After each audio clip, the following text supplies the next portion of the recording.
안녕하세요. 안녕하십니까. 저는 서울 북부교회 박준영입니다. 오늘 요한복음 18장 28절부터 공부를 하겠는데요. 요한복음을 이렇게 읽으시면서 무슨 생각하시고 또 어떻게 느끼셨는지 모르지만 전 요한복음을 생각하면 생각할수록 참 놀랍다 하는 생각이 드는 거는 예수님이 이 땅에 오셨잖아요. 이 땅에 오셔서 사람들 가운데서 사시고 말씀하시고 또 능력을 행하시고 여러 가지 놀라운 이야기를 많이 하셨는데 예수님은 천지 만물을 창조하신 분 아니에요. 이분이 이 조그만 이 지구에 오셨다고 하는 거. 이 우주가 무한하잖아요. 하늘 별들 보세요. 이렇게 무한한 우주인데 그 가운데 지구라고 하는 것은 오래 하나에 불과한 거예요. 그런데 이 세상을 창조하신 분이 천지 만물을 창조하신 분이 이 땅에 오셔서 활동하시는 모습을 요한복음에서 보게 되는 거거든요. 굉장히 놀라운 거죠. 우리가 요한복음을 자세히 보면 1장부터 12장까지는요.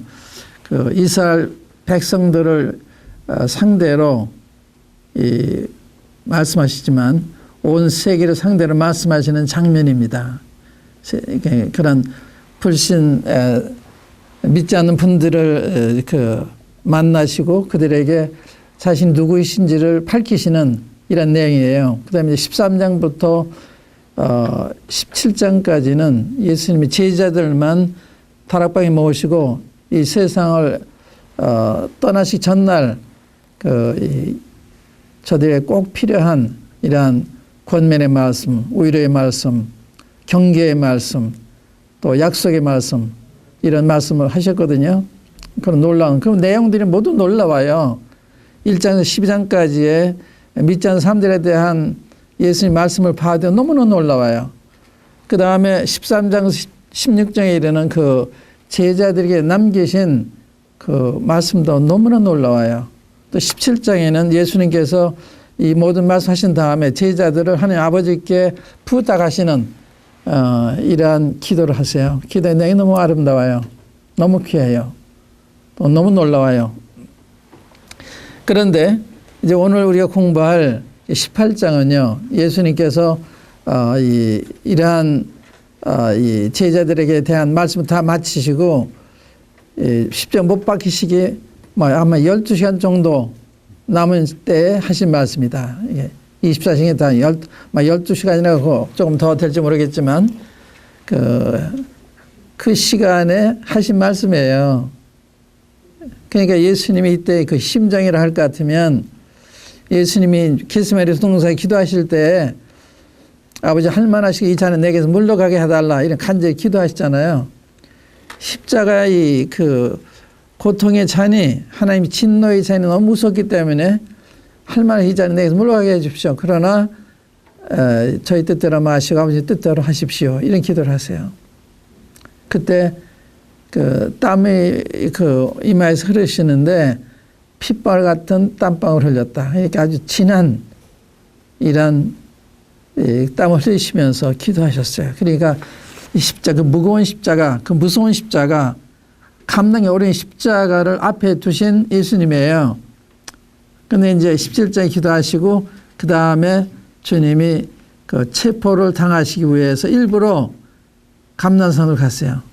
체포를 당하세요. 누구한테 당하냐?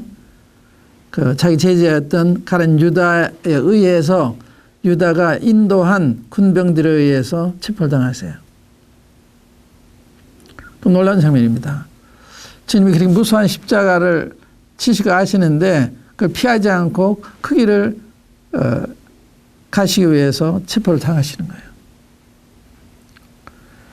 그 다음에 또 한 가지 나오는 장면은 이때 제자들도 이제 위기에 처하는 거예요. 주님이 십자가에 못 박힐 정도로 범죄자로 이렇게 당국이 종교 당국이 이렇게 판단하고 있는데 따르는 사람들도 위험 인물들 아니에요. 근데 주님이 그들을 하나도 잃어버리지 않고 지키시는 장면. 그러니까 우리 한 사람 한 사람을 주님이 일체 안에 끝까지 지키실 그 주님을 볼 수가 있어요. 그 다음에 장면은 주님이 이제 그 이스라엘 대장에게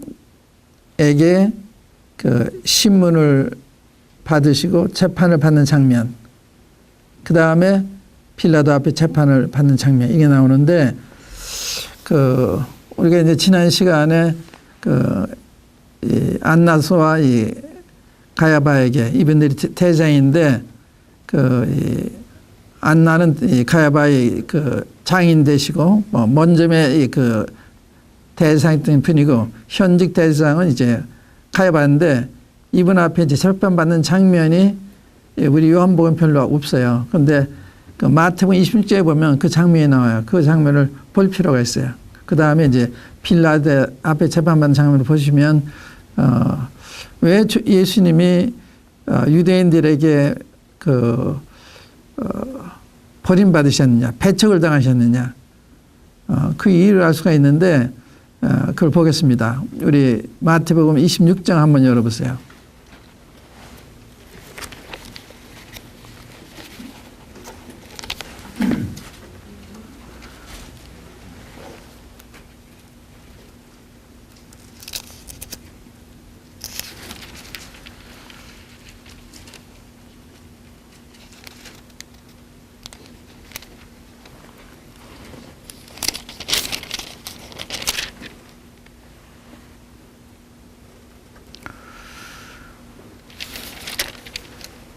(26장)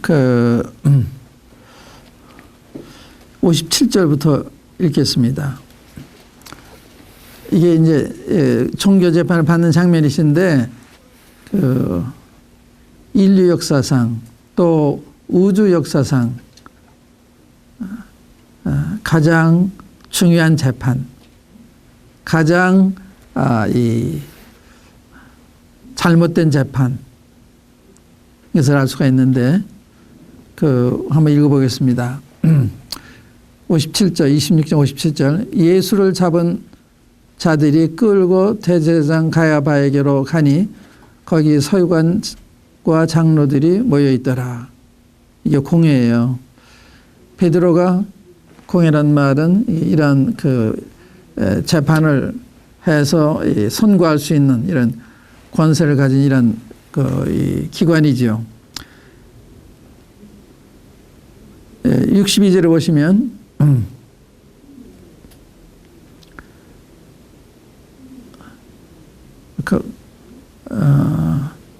제가 계속 읽겠습니다. 58절부터 베드로가 멀찍이 예수를 쫓아 대장의 집들에까지 가서 그 결국을 보려고 안에 들어가 하숙들과 함께 앉았더라. 대장들과 온 공회가 예수를 죽이려고 그를 칠 거짓 증거를 찾으매 거짓 증인이 많이 왔으나 얻지 못하더니 후에 투선에 와서 가로되 이 사람의 말이 내가 하나님의 성전을 헐고 사흘에 지을 수 있다 하더라 하니 대제사장이 일어서서 예수께 묻되 아무 대답도 없느냐, 이 사람들이 너를 치는 증거가 어떠하냐 하되 예수께서 잠잠하시거늘 대제사장이 가로되 내가 너로 살아계신 하나님께 맹세하게 하노니 네가 하나님의 아들 그리스도인지 우리에게 말하라. 예수께서 가라사대 네가 말하였느니라. 그러나 내가 너희에게 이르노니 이후에 인자가 권능의 우편에 앉은 것과 하늘 구름을 타고 오실 것을 너희가 보리라 하시니, 이에 대장이 자기 옷을 찢으며 가로되 저가 참남한 말을 하였으니 어찌 더 증인을 요구하리요. 보라 너희가 지금 이 참남한 말을 들었도다. 생각이 어떠하뇨? 대답하여 가로되 저는 사형에 해당하니라 하고 예수의 얼굴에 침 뱉으며 주먹으로 치고 혹은 손바닥으로 때리며 가로되 그리스도야 우리에게 선지자 노릇을 하라. 너를 친 자가 누구냐 하더라. 한 장을 넘기시고요. 27장을 보시면 27장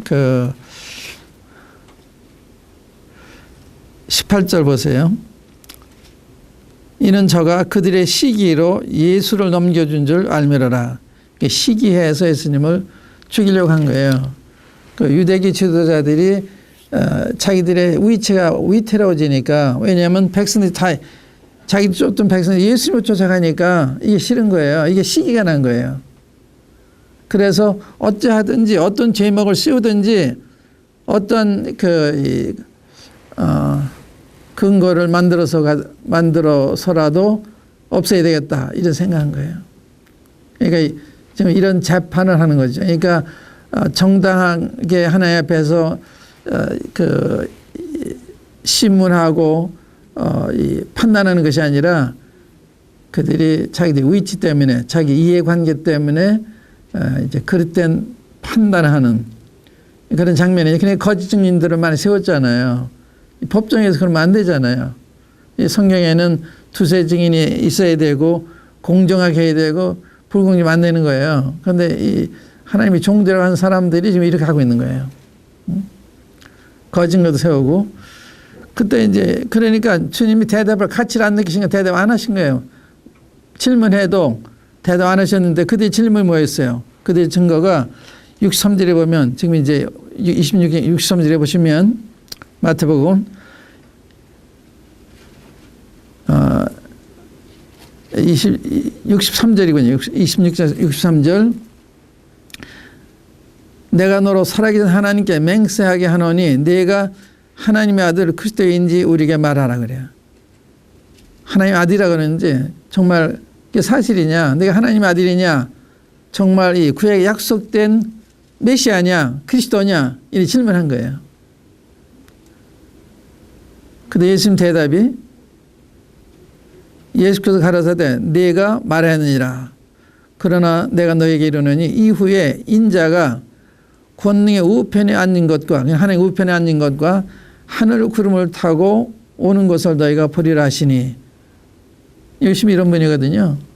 이게 역사에 다 증명이 됐잖아요. 주님이 십자가에 돌아가시고 부활하시고 승천하셔서 하나님 권능 우편에 앉아 계시거든요.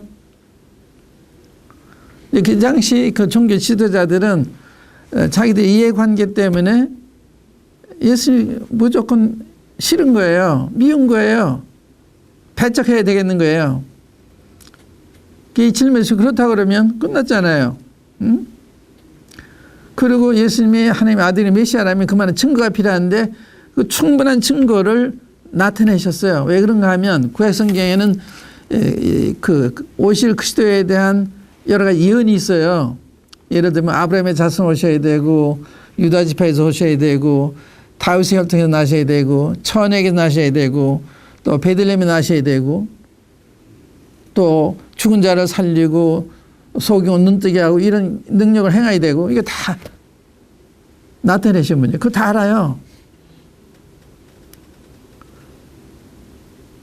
그런데 다만 한 가지 시기 때문에 예수님은 못 받아들이는 거예요.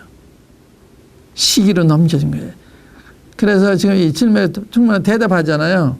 그런데 겉으로 보기엔 사람인데 예수님이 하나님의 아들이라고 그러니까 메시아라고 그러니까 이게 안 믿어지는 거예요.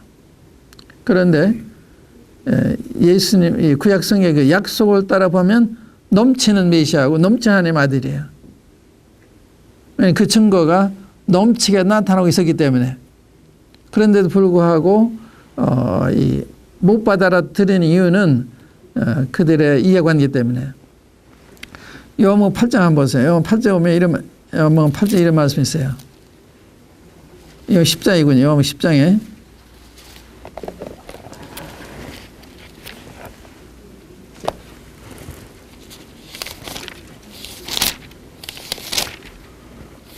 요한복음 10장.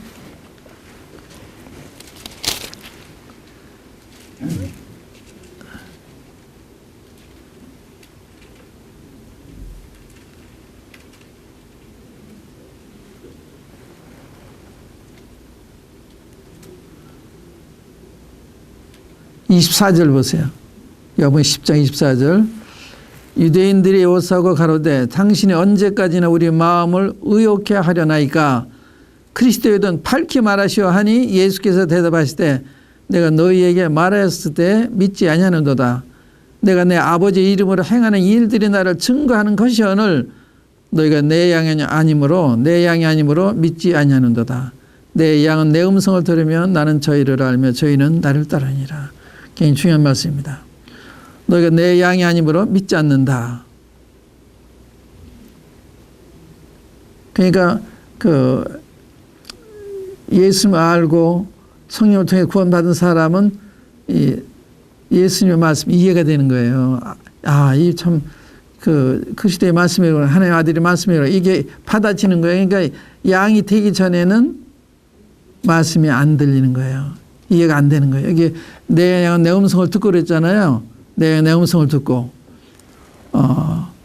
이게 양된 증거예요. 여러분들이 구원받았다면 하나님 말씀이 들리는 거예요. 하나님 말씀은 들리는 거예요. 예수님 말씀이 이게 하나님 말씀이 들리는 거예요. 깨달아지는 거예요. 그게 구원받는 증거입니다. 구원받으면 하나님 말씀이 들린다. 깨달아진다. 예수님 하나님의 아들이 믿어지게 된다. 믿게 된다. 이거예요. 그게 증거거든요. 내 음성을 들으며 나는 저희를 알면 저희는 나를 따른다. 근데 뭐야? 따르는 거예요. 그게 증거예요. 예수 알면 예수 안 따를 수가 없죠. 그러니까 사람이 딴 사람이 되는 거예요. 변화된 사람이 되는 거예요. 그러니까 예수님 믿고 변화가 없다. 그런 건 있을 수가 없어요. 예수님 믿었는데 구원받았다고 내 생각하는데 삶에 이런 변화가 없다. 하나님의 말씀이 깨달으지 않고 순종도 안 된다. 그러면 아닌 거예요. 그러니까 구원받은 사람은 예수님의 음성을 알아듣고 깨닫고 또 그분을 따라가는 거예요. 따라간다면 그분의 말씀대로 사는 거예요. 가정에서는 아내들아 남편에게 복종해라. 남편 아내를 사랑해라. 자녀들아 부모를 공경해라. 순종해라. 부모들아 자녀들을 그리스도의 그 교훈과 양육으로 교훈과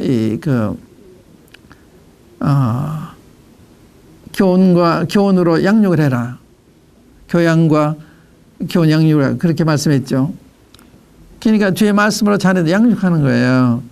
그 중요성과 좋은 걸 알기 때문에 구원받으면 다른 사람이 되는 거예요. 다른 아버지가 되고 다른 남편이 되고 다른 아내가 되고 다른 자녀가 되고 다른 이웃이 되고 다른 사람이 되는 거예요. 모든 사람이 아는 거예요. 왜냐하면 달라진 것을. 그런데 여러분들이 구원받았는데 달라지지 않았다. 그거 아닌 거예요. 무슨 말인지 아시겠습니까? 굉장히 중요한 겁니다. 그러니까 내가 스스로 난 됐다고 생각했는데 내가 그런 사람 안 보이면 아니다. 아니다. 내가 내 영이 아니기 때문에 내 음성을 듣지 못한다. 이렇게 말씀하신 거예요. 그래서 우리가 이 종교 재판에서 이 가야바의 재판에서 이 부당한 재판, 잘못된 재판, 이건 세계적인 역사적인 인류 역사 가장 잘못된 재판이에요. 가장 옳은 사람을 가장 잘못되게 취급했으니까. 십자가 못 박을 죄인으로 정죄했으니까. 예수는 가장 존경할 만한 인류 중에 가장 모범이 되는 이런 분이셨단 말이에요. 그래서 예수님을 그 사형 집행하던 그 지휘하던 그 백부장도 그 대진을 보고 이번 실로 하나님 아들이었도다. 고백을 해요. 또 주님 십자가에 그 못 박도록 이 유대인들에게 그 안내한 이 가룟 유다도 저분은 의인인데 내가 이분을 팔았다. 뉘우치잖아요. 예수님은 의로우신 인자하신 가장 의로우시고 가장 인자하신 분이신데 이런 분을 십자가에 못 박을 죄인으로 판단을 내렸으니까 가장 잘못된 재판을 한 거예요. 사람의 마음속에 시기가 있다든지 불순한 마음이 있으면 바른 판단을 못하는 거예요. 여러분들도 이 인생을 사실 때 이 겸손한 마음, 정직한 마음, 이 바른 마음이 있기 전에는 바른 판단 안 나오는 거예요. 이 바른 마음을 가지는 굉장히 중요한 거예요. 여러분들 개인을 위해서 내 인생을 살아갈 때도 이 판단을 바르게 하고 가려고 할 것 같으면 내 마음이 순전해야 되는 거예요. 이 종교재판에서 가장 그릇된 재판행위였다. 이거 보셔야 돼요. 그 다음에 이제 두 번째는 이제 빌라도, 이건 그 로마 총독이거든요. 그 빌라도에 이제 재판을 받으시는데 그 장면 우리 이제 요한복음에서 보고 그 다음에 또 이 마태복음으로 오겠습니다. 지금 이 종교재판을 한 가지 더 볼게요. 마가복음에서 마가복음에 기록된 걸 한번 볼게요. 마가복음 14 한번 열어보세요. 마가복음 14장.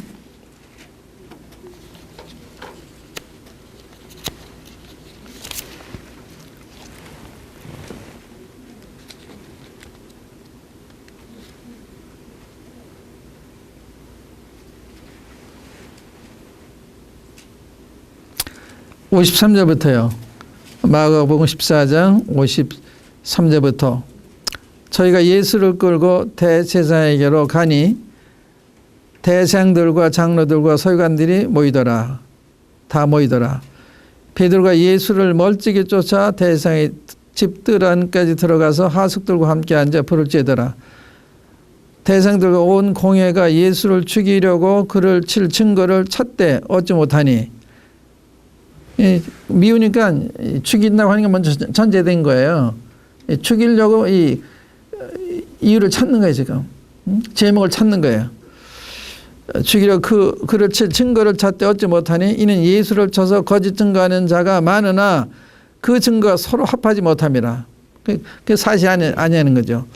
어떤 사람들이 일어나 예수를 쳐서 거짓 증거에 가라되 우리가 그의 말을 들으니 손으로 지은 이 성전을 내가 헐고 손으로 짓지 아니한 다른 성전을 사흘에 지으리라 하더라 하되 오히려 그 증거도 서로 합하지 않더라.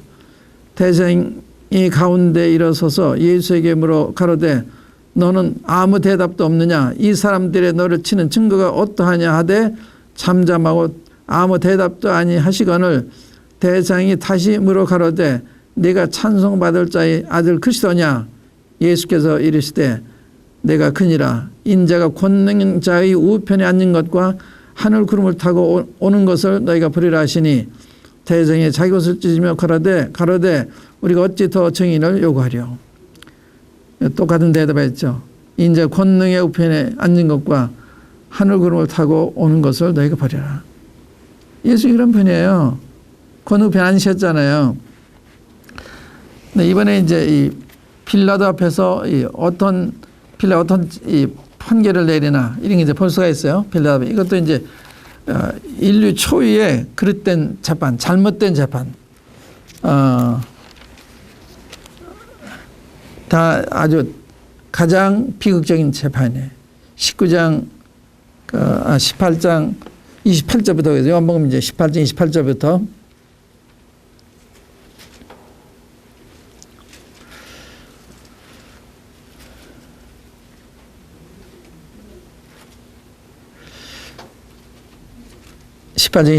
저희가 예수를 가야바에게서 관정으로 끌고 가니 이 관정은 가야바의 집무실인데 이게 법정이 된 거예요. 이게 법정으로 끌고 가니 새벽이라. 저희는 더럽힘을 받지 아니하고 유월절 잔치를 먹고자 하여 관정에 들어가지 아니하더라. 우선 그 빌라의 이 판결한 모습 전에 그 유대인들에 대한 더 말씀을 생각하면 좋을 것 같습니다. 저희는 여기 이제 관정 끌고 가니 새벽이라고 그랬죠. 밤새도록 주님 신문을 받으시고 신문과 재판을 받으실 거예요. 이 종교 재판을. 그리고 새벽에 또 이 빌라도 앞에 또 재판 받으신 거예요. 주님 얼마나 피곤하셨겠어요. 얼마나 시달리셨겠어요. 얼마나 탄식하시고 애처로하셨겠어요. 그런데 여기 이제 이 유대인들을 보면 저희는 더럽힘을 받지 아니하고 유월절 잔치를 먹고자 하여 관정에 들어가지 아니했다. 무슨 뜻이냐 아세요? 이방인의 사무실이니까 이방인의 사무실에 들어가는 것이 종교적으로 자기 더러워진다 이렇게 생각한 거예요. 그런데 하나님 아들을 가장 의로우시고 가장 선하신 분을 자 시기를 죽이려고 하는 데는 가책이 없는 거예요. 맞아요? 틀려요? 이 얼마나 모순, 이 종교의 모순이에요. 종교인들의 모습, 우리의 모습이 될 수도 있어요. 인간의 도리를 무시하고 종교적으로 우리 행할 수가 있어요. 우리가 이 하나님 말씀을 쫓아도 겸손한 마음으로 쫓아야 되는 거거든. 남을 무시한다든지 남을 오십 여긴다든지 그런 태도로 하면 안 되는 거죠. 항상 겸손한 태도로. 이게 더럽힘을 받지 아니하려고 받지 않아야 이제 더럽힘을 받으면 유월절 잔치에 참여할 수가 없으니까 그래 안 들어가는 거예요. 그러니까 얼마나 철저해요. 종교심은 굉장히 좋은데 모순이잖아요. 그냥 의로운 분을 시기하고 죽이려고 하는 데는 같이 안 느끼는 거예요. 예수님이 이에 대해서 뭐라고 말씀하셨는가 하면 마태복음 23장에 보면요. 한번 열어보겠습니다. 마태복음 23장. 이게 중요한 이야기입니다. 이 모순된 생각, 모순된 행동. 마태복음 23장 열어보시면 그런 게 뭔 건가 하는 게 이제 볼 수가 있는데 23장은 예수님께서 바리새인과 서기관들을 엄하게 책망하는 장면이 나와요. 그 중에서 거의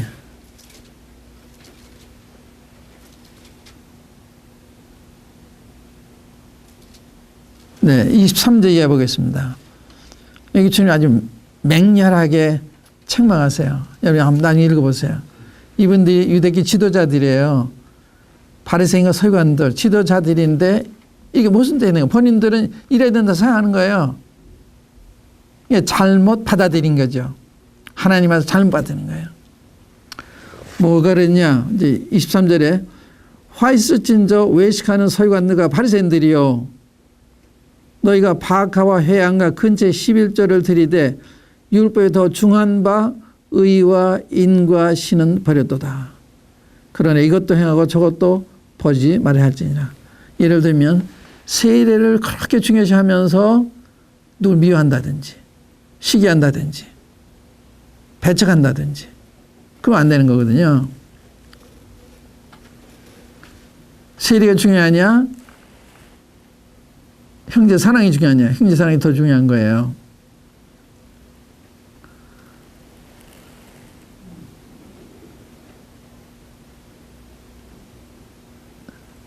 세례 받는 게 중요하냐? 세례 안 받는 게 더 큰 죄냐? 형제에게 노안이 더 큰 죄, 형제 노안이 더 큰 죄인 거예요. 그러니까 이 세례는 중요시하면서 형제를 중요시하지 않으면 그건 이 의와 인간신을 버리는 거예요. 그러니까 세례를 받아야 되고 이런 도리, 인간의 도리도 잘해야 되고 하나님의 말씀을 이거한. 근데 이제 11조도 잘 드리고 이렇게 하면서 11조는 철저히 들으면서 형제 미워한다. 그러면 안 되는 거예요. 그래서 잘못되는 거예요. 우리가 다 성만찬에 참석을 하면서 형제 미워한다, 질투한다, 안 되는 거예요. 그게 더 큰 죄예요. 또 이 성경에 보면 또 여자들은 기도나 예언할 때 머리가 노를 쓰라 그랬는데 노를 안 쓴 것이 죄냐? 더 큰 죄냐? 화내기 더 큰 죄인 거예요. 그 화나는 데 대해서는 같이 안 느껴요. 여기도 이들이 11조 내야 되는 거죠. 성경이 계명이에요. 그거는 다 드리는데 율법이 더 중한 바 의와 인과 신은 버렸도다. 그러나 이것도 하고 저것도 버리지 말아야 할지냐. 소경인데 인도자요. 하루살이는 걸러내고 약대로 삼키는도다. 하루살이는 목에 들어 걸리니까 걸러내고 약대는 삼킨다는 거예요. 더 큰 죄를 마시는 거죠. 이게 모순된 삶을 살고 그건 유대인이 그렇게 된 거예요. 하나님 아들을 죽이는 이러한 큰 잘못을 한 거죠. 이 더럽힘을 받지 않는다. 이게 중요한 이야기입니다.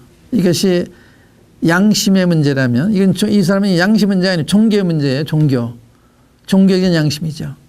그러나 순전한 양심. 이 성경에 보면 마음이 청결한 자는 복이 있다. 저희는 하나님 볼 것이며 마음이 청결해야만 믿음 생활할 수가 있는 거예요.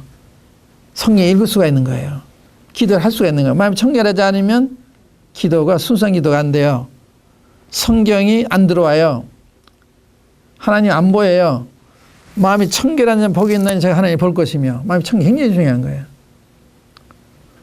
그런데 오늘 교계가 얼마나 타락해 있어요. 모든 이 교회 다니는 사람들이 마음이 청결하다면 얼마나 존경을 받겠어요.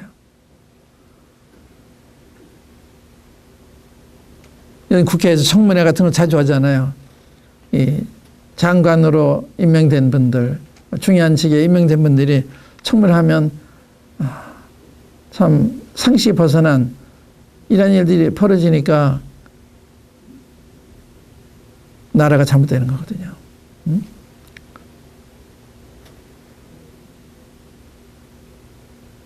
사람 볼 때는 그래서 얼마나 정직하냐, 이게 굉장히 중요해요. 정직하냐. 양심 함부로 한 사람은 모든 면을 믿을 수가 없는 거예요. 정직한 사람은 모든 면을 믿을 수가 있는 거예요. 하나님은 정직한 사람을 주님 좋아하세요. 정직한 거. 하나님 앞에 사는 사람의 그 증거 뭔가하면 정직이에요. 하나님 빛이라 그에게는 어둠이 조금도 없다. 하나님 앞에 사는 사람은 그 하나님이 다 보고 계시니까, 다 듣고 계시니까 그 앞에서 말하고 행동하는 거거든요. 그래서 잘못됐으면 하나님 잘못했다 이렇게 되는 거예요. 하나님 안 보이기 때문에 잘못하고도 그냥 지나가는 거예요. 또 히브리서 12장에 보면 이 화평과 거룩함을 쫓으라. 이것이 없으면 하나님 뵐 수 없다. 이런 말씀이 있죠. 한번 찾아보실까요? 히브리서 12장. 이거 중요한 말씀 드리니까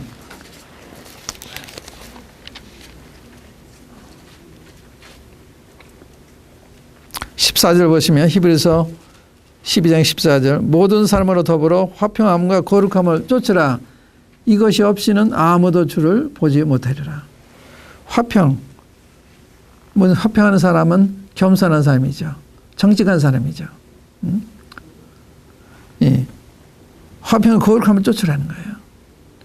이것이 없이는 주를 볼 수가 없다. 우리가 문제가 있어요. 저희도 이게 문제가 될 수가 있어요. 그래서 성경에 잘 안 들어올 때 우리 양심에 문제가 있을 수가 있어요. 양심이 깨끗하지 않기 때문에 말씀이 안 들어오는 게 기도가 제대로 진실하게 안 드려지는 거예요. 그때는 주님 앞에 고백해야 돼요. 지금 제가 기도가 잘 안 돼요. 말씀이 안 들어와요. 보이지 않습니다. 지금 뭐 잘못해 보여주십시오. 그래서 그 문제를 해결해야 되는 거예요. 하루 10번, 10번이라도. 우리가 이제 다니엘을 보면, 다니엘 보기 전에 잠언 22장 한번 찾아보겠습니다. 잠언 22장에 보면 좋은 말씀이 있어요. 잠언 22장에 한번 열어보시죠.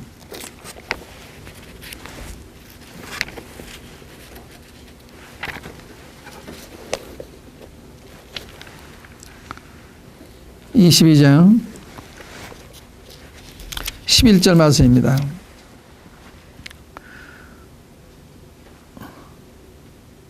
잠언 22장 11절 마음의 정결을 삼하는 자 입술에는 덕이 있으므로 임금이 그의 친구가 되느니라. 마음의 정결을 삼하는 자 입술에는 덕이 있다. 은혜가 있다. 인자함이 있다. 임금이 그 친구가 된다는 거예요. 마음의 정결을 삼아하는.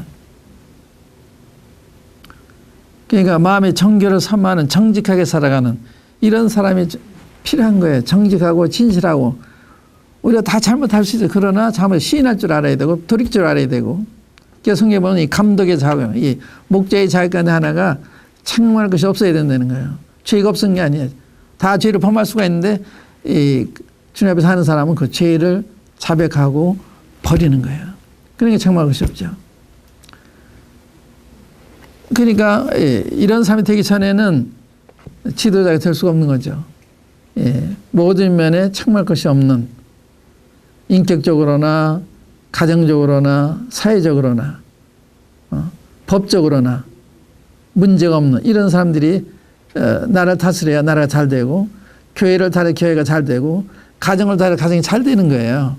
이게 굽으면 문제가 생기는 거예요. 이 말씀 외우세요. 잠언 20장 11절 마음의 정결을 삼하는 자의 입술에는 덕이 있으므로 임금이 그의 친구가 된다. 얼마나 좋은 말씀이에요. 이게 다니엘을 보면 우리 다니엘에서 1장으로 보세요. 다니엘이 그런 사람이었거든요.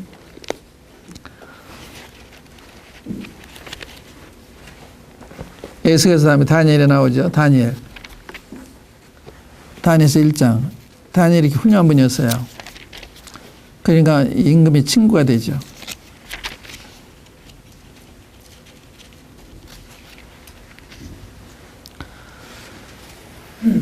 8절 말씀 보겠습니다. 8절, 다니엘서 1장 8절. 다니엘은 뜻을 정하여 왕의 진미와 그의 마시는 포도주로 자기를 더럽히지 아니하리라 하고 자기를 더럽히지 않게 하기를 환관자에게 구하니 하나님이 다니엘로 환관자에게 은혜와 긍휼을 얻게 하신지라. 이거 무슨 뜻인가 하면 이 바벨론은 이 우상을 섬기는 나라이기 때문에 우상의 재물이 많아요. 이제 그걸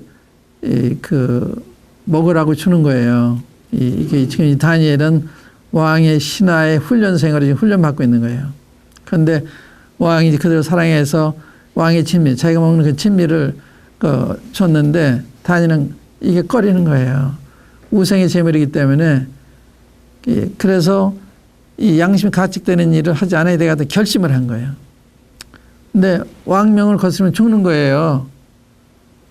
그래도 죽을지라도 나는 양심에 거리기는 하지 않겠다.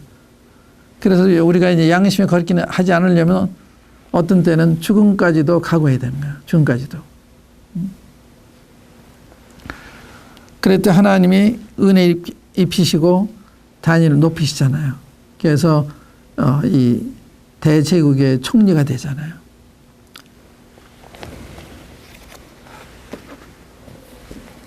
여러분들 마음을 정직한지 깨끗한지 이런 걸 살펴보시고 거리낀 게 있으면 주님 잘못했습니다. 또 나 때문에 그 어림을 당하고 있는 분들이 있으면 찾아 사과를 드리시고 이렇게 해서 그 화평함을 구하시고 거룩함을 쫓으시면 이 주님과 동행할 수 있는 은혜를 입게 되시는 거예요. 이 중요한 말씀이기 때문에 이 본문의 말씀이 주리의 말씀 아니지만 이 시간을 보냈습니다. 관정에 들어간 데 대해서는 가책을 느끼고 하나님이 아주 죽이려고 하는 데에 대한 가책 안 느꼈다. 이거는 약대를 걸러내고 이 하루살이 걸러내고 약대를 삼키는 이런 모순인과 같다. 이런 말씀이에요. 그래 29절에 보면 이제 본문으로 돌아와서 이제 18장 29절입니다. 요한복음 18장 29절.